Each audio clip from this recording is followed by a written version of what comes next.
baris ketiga, baris keempat dari bawah, sebelah kiri adanya. Halaman 20. Ya, saya itu. Halaman ke-20, baris keempat dari bawah, sebelah kiri.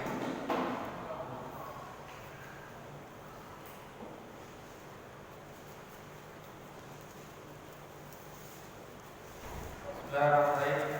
Sebelum kita mulai ta'lim pada tahun hari ini, kita berdoa kepada Allah Subhanahu wa taala, mudah-mudahan kita yang di sini diberi umur oleh Allah Subhanahu wa taala, dimanjakan oleh Allah Subhanahu wa taala, dimurahkan rezeki Allah Subhanahu wa taala, mudah-mudahan segala hajat kita dikabulkan Allah Subhanahu wa taala.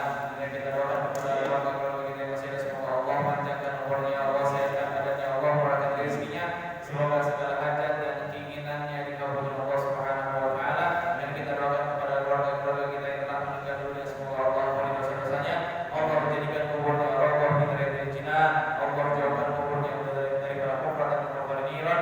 Dan kita doakan kepada orang-orang yang telah berbuat baik kepada kita, semoga Allah memberikan kebaikan pula kepada mereka semua. Ala hadiniyah wa ala kulli niyatin shalihah ila hadratin Mustafa Muhammadin sallallahu alaihi wasallam. Al-Fatihah. Alhamdulillah. Bismillahirrahmanirrahim. Alhamdulillahi rabbil alamin, arrahmanir rahim, maliki yaumiddin. Iyyaka na'budu wa iyyaka nasta'in, shiratal mustaqim, shiratal ladzina an'amta 'alaihim ghairil maghdubi 'alaihim waladdallin. Amin. Sudah ketemu? Halaman 20 bagian dan baris 4 dari sebelah kiri, baris 4 dari bawah sebelah kiri. Awalnya itu wataqaddumu ala imamihi. Wataqaddumu sebelah kiri mana? Wataqaddumu ala imamihi. Wataqaddumi. Wataqaddumi. Nah, sebelum kita masuk kepada ta'lim pada malam hari ini, bertepatan hari ini kata orang-orang awal tahun 2021. Walaupun kita nggak memperingatkan tahun baru miladiah ini atau Masehi ini, seenggaknya di kalender kita kan kebanyakan pakai kalender Masehi daripada kalender Hijriah. Walaupun di satu kalender itu ada Hijriah dan ada Masehi. Dulu kalau seandainya tahun 2020 sholat kita masih bolong, terus kebaikan kita masih kurang, di tahun baru ini kita niatin tajdidun niyah, memperbarui niat. Jangan tahun kemarin sama kayak tahun sekarang, sholatnya jarang misalnya. Terus yang misalnya yang dulu sholatnya tuh masih nggak wangi badannya, sekarang wangi badannya. Beli minyak wangi di Ustaz ini, promosi. Kalau misalnya dulu pakaiannya, kalau misalnya sholat terbang camping, nanti kalau sekarang tahun 2021 pakaiannya yang sopan, yang benar Allah Subhanahu wa taala. Kalau dulu misalnya kita sholatnya jarang, tahun 2021 tingkatin sholatnya, karena yang namanya sholat itu adalah kunci atau tiang agama. Kemudian kalau misalnya yang dulu males nih, kebanyakan setan yang males ngaji, kebanyakan setannya banyak banget, padahal mah setan itu aja yang menggoda kita. Nah, sekarang lawan setannya. Baca apa? Baca a'udzubillahi samii'il 'alim minasyaitonir rajim. Banyakin baca-baca itu biar dijauhkan daripada setan.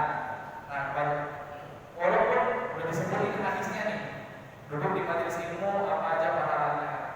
Dan orang yang melakukan kebaikan, yang dulunya nggak pernah melakukan kebaikan, itu berarti hatinya telah diketuk sama Allah.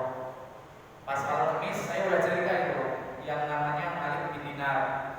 Nah, jadi Allah kalau misalnya pengen memperkenalkan dirinya itu dengan cara yang halus dan dengan cara yang enak banget.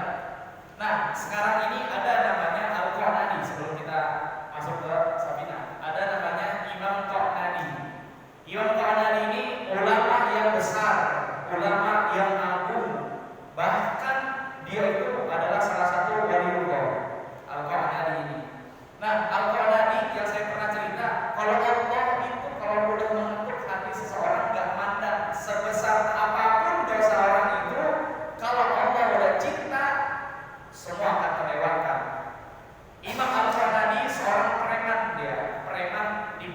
pasar mitra, contoh pasar Jembatan 5, dia preman, semua apa yang lewat depan dia dirampok, semua misalnya cewek depan dia digodain. Oh itu apa namanya, Imam Qahanadi itu terkenal sama orang-orang seperti preman jalanan yang sangat ganas. Imam Qahanadi dulu. Kemudian ada yang namanya Imam Syu'bah. Imam Syu'bah ini ketika Imam Qahanadi masih jadi preman, Imam Syu'bah ngajar di Masjid Jami Tambora biasanya. Imam Syu'bah biasanya kalau misalnya orang dulu itu setelah ngaji, setelah belajar dari masjid itu apa namanya, murid-muridnya ngikutin Imam Syu'bah sampai Imam Syu'bah di rumahnya. Jadi ngawal, bahasa kita ngawal. Ulama-ulama dulu begitu, gurunya pulang dikawal bareng-bareng. Bukan cuma dikawal, tapi kadang-kadang si muridnya ini nanya sesuatu permasalahan, biar selama perjalanannya itu kagak sia-sia. Imam Syu'bah diikutin sama murid-muridnya. Nah, pas Imam Syu'bah lewat depan pasar mitra, Imam Qahanadi melihat. Kata Imam Qahanadi bilang sama teman-temannya, itu siapa sih diikutin sama orang-orang banyak banget? Emang dia siapa? Kata Imam Qahanadi. Terus ada salah satu teman dia, preman juga, yang dulunya pernah ngaji di Tambora, misalnya. Kata orang tersebut, itu kan Imam Syu'bah namanya, Syekh Syu'bah namanya. Kok dia diikutin sama orang-orang? Dia biasanya kalau misalnya ulama setelah ngaji itu diantarin sama murid-muridnya. Sekaligus muridnya juga ngambil daripada ibrah, daripada pelajaran ketika di perjalanan. Akhirnya diginiin sama temannya, Qahanadi, lu kan udah menggoda cewek, udah. Orang di depan banyak duit, ente rampok, udah. Coba dah, lu godain dah tuh. Syekh Syu'bah, godain dah. Kali-kali godain ulama, jangan godain cewek mulu, kata temannya. Nah terus akhirnya, oh iya, kata Imam Qahanadi, yaudah dah, saya godain Imam Syu'bah tersebut. Akhirnya Imam Qahanadi datang kepada Imam Syu'bah. Imam Syu'bah dideketin sama Imam Qahanadi. Kata Imam Qahanadi, mas ini siapa sih, kok diikutin sama orang-orang? Kaget murid-muridnya. Ini kurang ajar ini. Kalau misalnya bagi kita halal darahnya, misalnya. Kalau misalnya yang pikiran kayak begitu. Kemudian kata Imam Syu'bah, saya Syu'bah. Ada apa wahai pemuda? Kata Imam Qahanadi cuma bilang begini, oh kalau misalnya kamu ulama, hadis nih, beri saya satu hadis. Akhirnya kata Imam Syu'bah, oh kamu mau dikasih satu hadis, ya udah saya kasih satu hadis. Qala Rasulullah sallallahu alaihi wasallam, "Idza lam tastahi fasna ma syi'ta." Kata Imam Syu'bah bilang sama Imam Qahanadi dari Rasulullah, "Idza lam tastahi," apabila kamu kagak malu terhadap apa yang kamu lakuin sekarang atau yang dulu, fasna ma syi'ta, maka lakuin aja terserah apa yang kamu lakuin. Akhirnya di situ Imam Qahanadi sadar, ya Allah, ternyata apa yang saya lakuin itu jahat banget apa yang dilakuin. Akhirnya setelah dikasih nasihat sama Imam Syu'bah, Imam Qahanadi pulang ke rumah. Besoknya udah kagak lagi nongkrong di pasar mitra, nongkrongnya di Masjid Jami Tambora sama Imam Syu'bah. Allah kalau misalnya udah sayang sama seorang, agar orang tersebut dekat kepada Allah itu gampang. Cuma gara-gara ulama lewat depan pasar bilang satu hadis, "Idza lam tastahi fasna ma syi'ta," berubah menjadi orang yang soleh. Itu. Jadi kalau misalnya kita mau dulu orang yang nggak benar, sekarang kita jadi orang yang benar, beruntung, berarti Allah masih sayang kepada kita. Bismillahirrahmanirrahim. Ini baru masuk kitab Saminatul Najah. Wat taqaddumi, dan mendahului imam. Masih bab tentang hal-hal yang membatalkan salat. Wat taqaddumi ala imamihi, mendahului imam. Biruknaini fi'liyaini, mendahului imam dengan dua rukun fi'li. Ini harus kita ketahui, ada 3 rukun dalam sholat. Ada yang namanya rukun qalbi, rukun hati. Yang dimaksud daripada rukun adalah sesuatu yang harus dikerjakan. Pertama, rukun qalbi, rukun yang harus dikerjakan dengan hati. Di dalam salat yang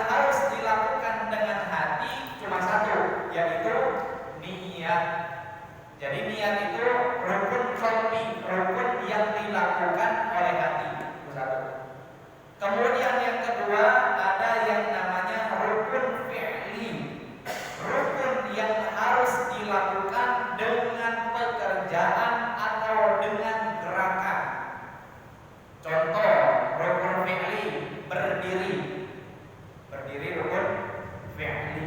Kedua, ruku gerakannya itu yang wajib, tasbihnya gak wajib gitu.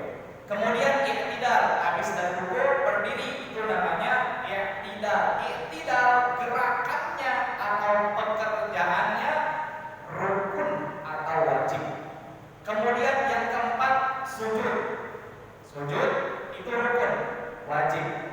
Kemudian duduk di antara dua sujud wajib 5. Kemudian habis itu apa lagi tuh? Nah, terus saya muter kayak gitu, muter kayak gitu. Nah, kemudian itu rukun fi'li. Kan tadi kan rukun qalbi itu hati. Rukun fi'li itu dari pekerjaan atau gerakan. Kemudian yang ketiga ada namanya rukun qauli, yang harus dilakukan dengan ucapan. Contoh takbiratul ihram. Jadi ucapan Allahu Akbar wajib. Kemudian yang kedua baca Al-Fatihah. Karena Al-Fatihah adalah rukun qauli yang harus dilakukan dengan ucapan. Kemudian yang ketiga adalah apa tuh? Tasyahud akhir, at-tahiyyatul mubarakatus shalawatut thayyibatul syahadat, kemudian salawat Allahumma shalli ala sayyidina Muhammad. Itu rukun qauli yang harus dibedakan. Nih, kalau rukun qauli itu pakai hati, wajib pakai hati. Kalau rukun fi'li wajib pakai kerjaan, pakai perbuatan, pakai pergerakan fi'li. Kemudian yang ketiga rukun qauli yang harus dikeluarkan dengan ucapan. Kayak gini aja sih, rukun itu rukun fi'li yang harus dikerjakan dengan perbuatan atau pergerakan. Tasbihnya kagak wajib, yang wajib cuma gerakannya. Nah, di sini dijelaskan wa taqaddamu ala imamihi bi ruknaini fi'liyaini, mendahului imam dengan dua rukun fi'li. Contoh begini. Kan tadi rukun fi'li nih yang kita sebut misalnya salat maghrib, berdiri ketika habis takbiratul ihram. Berdiri itu wajib, rukun fi'li 1. Kemudian rukun fi'li 2, ruku. Kemudian rukun fi'li 3, i'tidal. Kemudian rukun fi'li 4, sujud. Rukun fi'li 5, duduk di antara dua sujud. Nah, ini kita hitung 5 dulu. Nah, mendahului imam, misalnya kita lagi sholat maghrib, ini harus pelan-pelan menjelaskan. Kita lagi sholat maghrib, imam di depan, kita di belakang, banyakan. Seandainya imam ruku, imam ruku ya, imam masih berdiri, masih baca surat Al-Ikhlas, misalnya qul huwallahu ahad, masih Allahus shomad. Imam masih baca Allahus shomad, kita ruku, kira-kira batal apa enggak? Mendahului imam. Imam masih berdiri, kita langsung ruku. Imam masih Allahus shomad, kita Allahu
rukun imam baru batal sholatnya.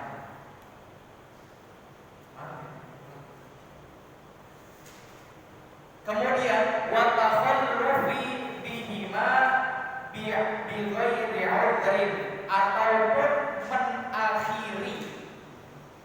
mengakhiri atau membelakangi dua rukun bi ghairi 'udhrin, tanpa uzur.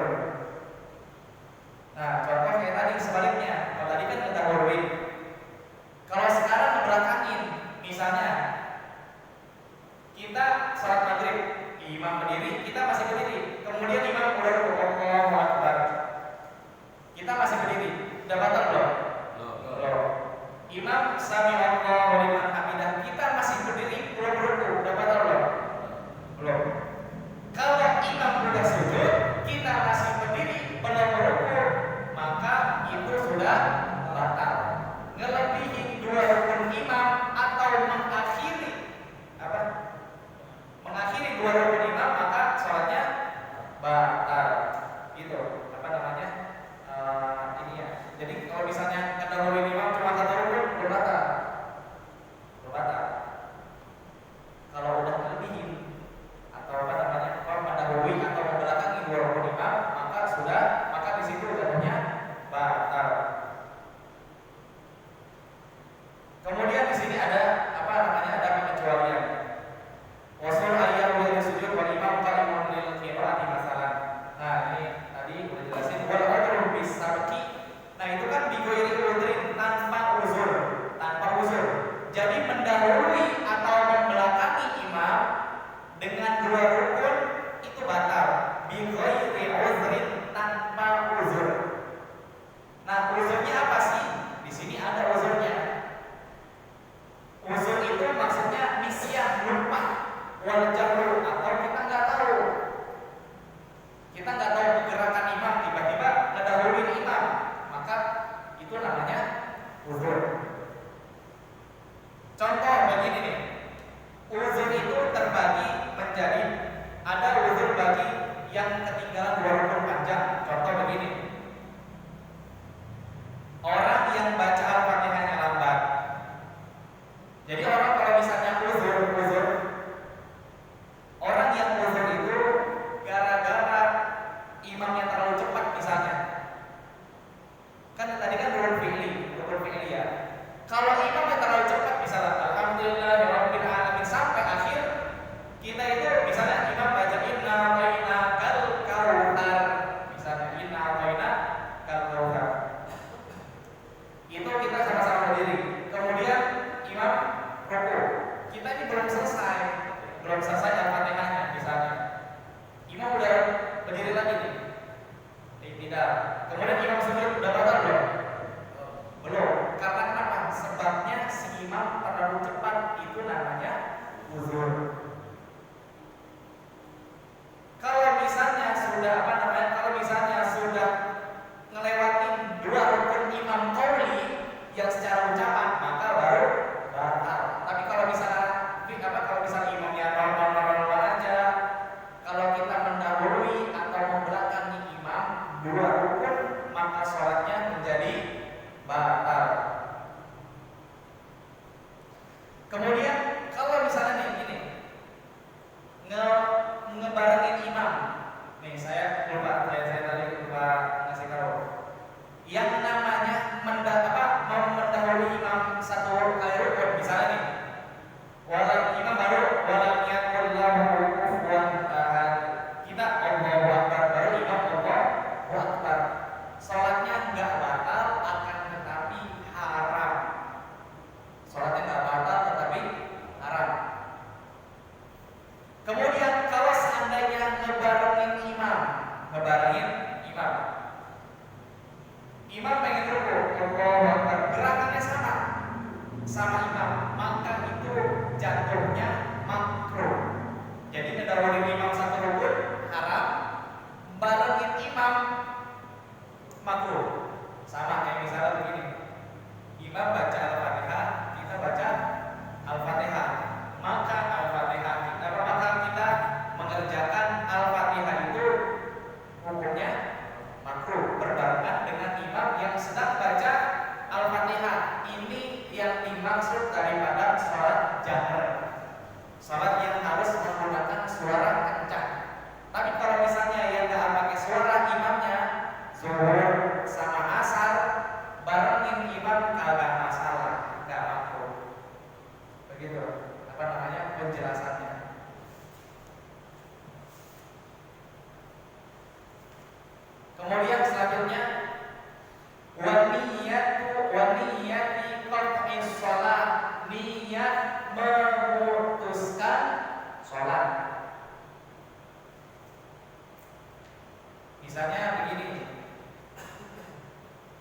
niat mutusin sholat.